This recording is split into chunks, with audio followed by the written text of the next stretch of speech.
What is going on, you guys? My name is Nick, and welcome back to the channel, and it is now April, so that means it's time to look back at last month, which was March, and let's see what I watched. First thing that I watched was, of course, The Batman, and I did end up seeing it 3 times this past month, and I wish I could have seen it more, but there's a lot of other films I had to get around to, but by far, out of all the movies that I saw last month, probably other than Drive My Car and Turning Red, The Batman was my favorite of the month. And if you guys have seen my review, or my out-of-theater reaction, you, of course, 100% know why that is, but I'll try to narrow it down here for a little bit, or very quickly. And the reasons why I love the Batman: Robert Pattinson plays the Batman that I've wanted to see for years on screen, a very dark, brooding Batman. This Batman does not like to be Bruce Wayne. He feels like he's doing more good as the Batman.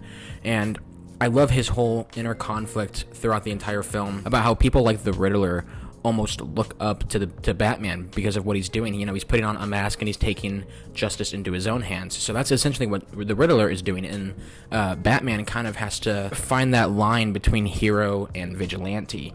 And by the end of this film, of course, he is a hero, and the score of this movie, if it does not get nominated at the Oscars next year, it's going to be the fattest snub of score of all time. Well, probably not of all time, but the score for the Batman is amazing. I can just listen to it on repeat. And I'm so eager to see this movie. I don't want to see it again on HBO Max once it comes, to HBO Max. I would love to get out and see it 1 or 2 more times in theaters, but man, April is a stacked month. And then once May comes around, we got Doctor Strange, we've got, what else comes out that month? Top Gun. There's so much stuff coming that I can't make enough time for another Batman viewing. Up next, I saw Peter Dinklage's Cyrano, and honestly, it was okay. It was fun. It's just the ending, when Cyrano and Christian are going to war. A war scene shouldn't be boring. It shouldn't be putting the viewer to sleep. It should be capturing their attention and exciting them as it goes into the final climax of the film. And I believe Joe Wright wrote this movie, and he's a terrific writer. He wrote films like The Darkest Hour, and I don't know why that was the creative choice that they decided to go for. They decided to, there's one scene in particular that I'm referring to, and there's 3 or 4 guys that aren't even related to Cyrano or Christian. I get it that their struggles are supposed to echo what the soldiers in the war are feeling, and we're supposed to sympathize with these soldiers, but at the end of the day, we don't really give a shit about them. What we want to see is, does Cyrano end up with Roxanne, or does Christian end up with Roxanne? What happens? And I feel like the movie just hit the brakes for that 7-8 minute song that, to be frank, wasn't even that good. But overall, I had a good time. I would definitely watch it again, if that means anything. Up next was Channing Tatum's Dog. I absolutely hate movies where the entire premise is that there's a cute animal on screen, and that's the only reason why we should care about them. There is rarely any character development within this film to make Channing Tatum a likable character. He plays a douchebag this entire movie, and that's kind of concerning considering the type of dog that he has to care for.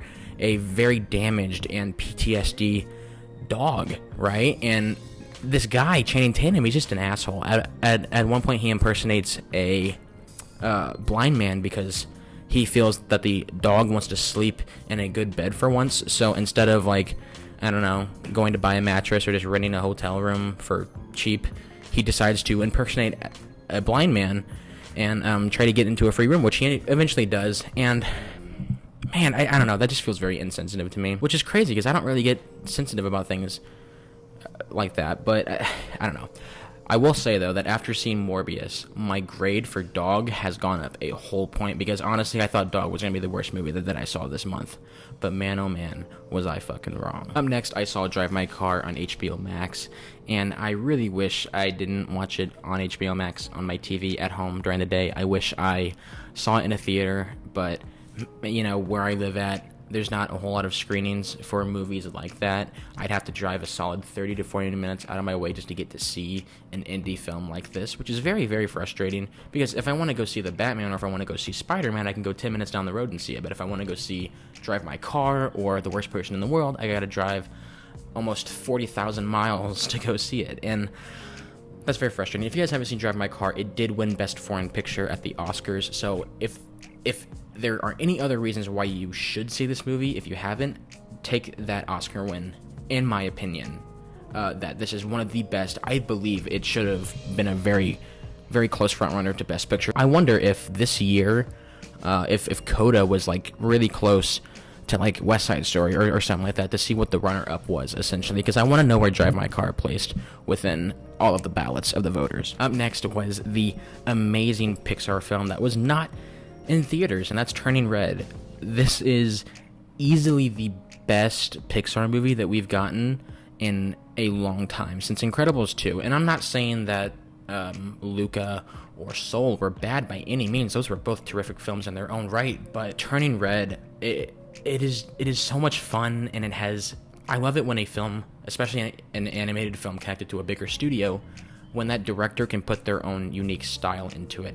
And the woman that directed this film, I can't remember her name off the top of my head, but she did a brilliant job. She was the director of The Short Bow, which played in front of The Incredibles 2, and you can see it because she is a fantastic storyteller, and I hope they give her more projects. It's just, I want them to be released in theaters so she can get the recognition that she deserves. Up next, I saw Ty West's new horror film, X, and I loved it. I saw it twice this past month, and I want to see it again. I can't wait. It does get a little messy towards the very end of the film with the messages that they're trying to convey. It does get a little confusing at points, and there is a moment where the pastor on the television, if you've seen the movie, it just feels like at that point is just getting beaten over your head to a certain point. But then once you find out why they're showing that to you, it pays off. It's just, it feels like they're drowning you in that one TV scene. It's very odd. It's very weird. But overall, Ty West is a terrific director, writer, and I cannot wait to see what he does next in the horror genre. Up next was my very, very first anime, and that is Jujutsu Kaisen 0. I did not watch the original Jujutsu Kaisen, obviously. This was literally my first experience with anything anime whatsoever, and I'm not gonna lie, I loved it. I had a great time, and it's gotten me more interested in seeing anime films and TV series. I haven't gotten around to watching anything else other than Jujutsu Kaisen 0, but I'm definitely interested in it because I think the art form is very beautiful, and it's just another form of storytelling, right? So I don't really understand the sentiment where, well, I used to actually believe this, that people, that at least people that I talk to, they kind of think anime is a little weird. They just think it's kind of like, what, hentai, but it's the total opposite of that. The art style is just different from the traditional American animation that we're used to, and the stories that are actually there within anime are very rich and very, very interesting.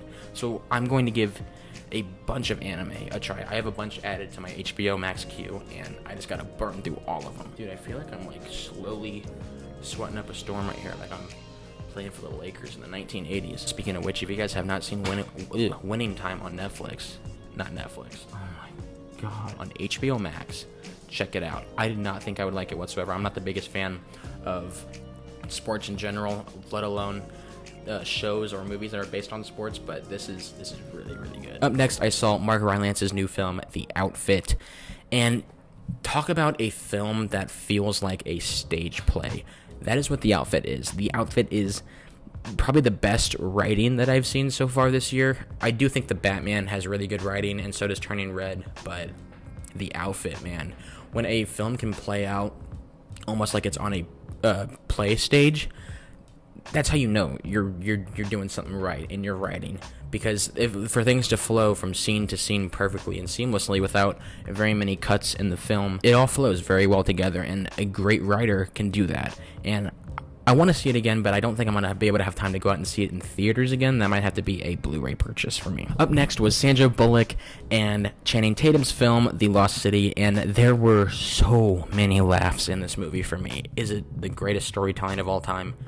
No, but if you just want to have a nice popcorn flick, a nice date night, go see The Lost City. This is the perfect movie. Almost every joke in this movie lands. I can't really remember one where I was just kind of like, oh, that was stupid, you shouldn't have said that.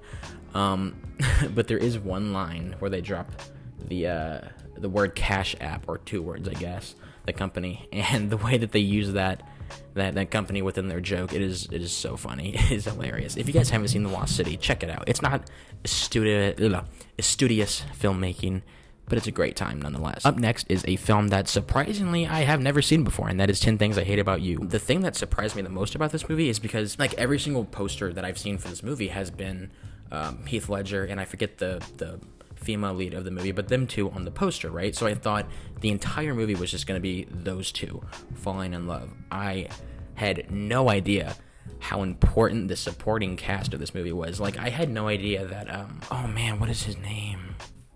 I can see him in my fucking head right now, dude. Oh my god. Okay, hold on. Let's look this up real quick. Let's look this up.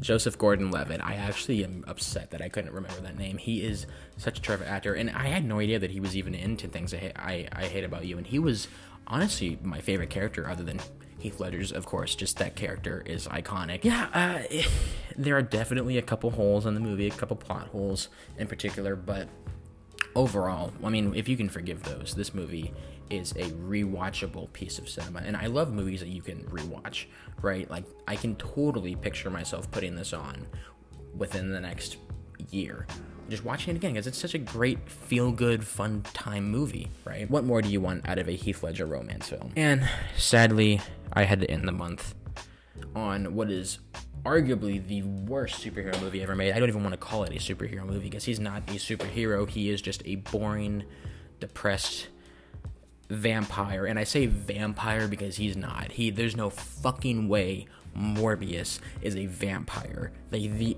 mean, yes, he is technically, but the way that they handle his story doesn't make him feel like a vampire, doesn't make him feel like anything other than a guy that needs to be a part of a team called the Sinister Six that's going to hunt down a character named Spider-Man. That is literally the whole point of this movie. And that would be okay if the character that you were setting up wasn't a fucking hero. They've done this with Venom as well. Venom is on the Sinister Six, and so is Morbius, but the way that they've portrayed these characters are likable heroes. They are not villains. So when Adrian Toomes, spoiler alert, if you haven't seen Morbius, I don't really give a shit, because you shouldn't see it. I want to give this movie a 0 out of 5. When we see Adrian Toomes show up at the end, and he asks Morbius if that he wants to team up, do some good, I'm just like, so are they going to turn the Sinister Six into what the Suicide Squad is, where they kind of help people? But that's the point of the Suicide Squad. They are villains designed to save the world. The Sinister Six, on the other hand, are designed to fight Spider-Man. So are we going to get a Sinister Six hero movie? I fucking hope not, dude. Sony, I gave a compliment to Sony in my Uncharted video, where I said that they've been knocking it out of the park lately, and I want to take that back, because they have done nothing after that compliment but wipe their ass with it. It is what they are doing, I don't understand, because their games are so good. The storytellers that they have hired to tell stories like God of War, and God of War, and The Last of Us, shit like that. They have really good storytellers at their disposal, yet they're hiring jackasses that wrote Gods of Egypt and fucking Power Rangers. Oh, and spoiler alert, if you guys didn't know this already, the same writers of Morbius are the same writers of Madam Web. And the person that's writing the Kraven the Hunter movie is the same person that wrote Transformers The Last Knight. I mean, really, Sony? Like, we couldn't have gotten anyone, like, slightly better, like, maybe 3% higher on Rotten Tomatoes. We could have gotten a little bit of a better, it's whatever. Hopefully, when those two movies come out, I can eat my words and say that it's the greatest piece of Sony cinema that has ever been put to film. But I highly doubt that, because they've been doing nothing but dropping the ball. I liked Uncharted. It was fun. It was entertaining. But, man, Morbius was the complete opposite. Like, that is 101. Like, wow. Watch Morbius, and that is what you should not do if you're trying to tell a vampire story. What you should not do. And don't even get me started on the fucking CGI. And it's so bad. If you guys haven't seen Morbius, don't see it. You don't need to see it. Nothing happens except for the post-credit scenes that are equally as confusing as the movie you just saw. Anyway, you guys, that was what I watched this month. I know I'm ending this video on a bit of a sour note, but that's just how I feel about Morbius, man. I think it's a lazy attempt at making money, and of course that's what they're gonna do. They're gonna keep making money because it's got that Marvel logo in front of it, and that's all that matters, right? Anyway, you guys, thank you guys so much for watching. Please watch Drive My Car, Turning Red, Jujutsu Kaisen, anything on this list except Morbius. Peace.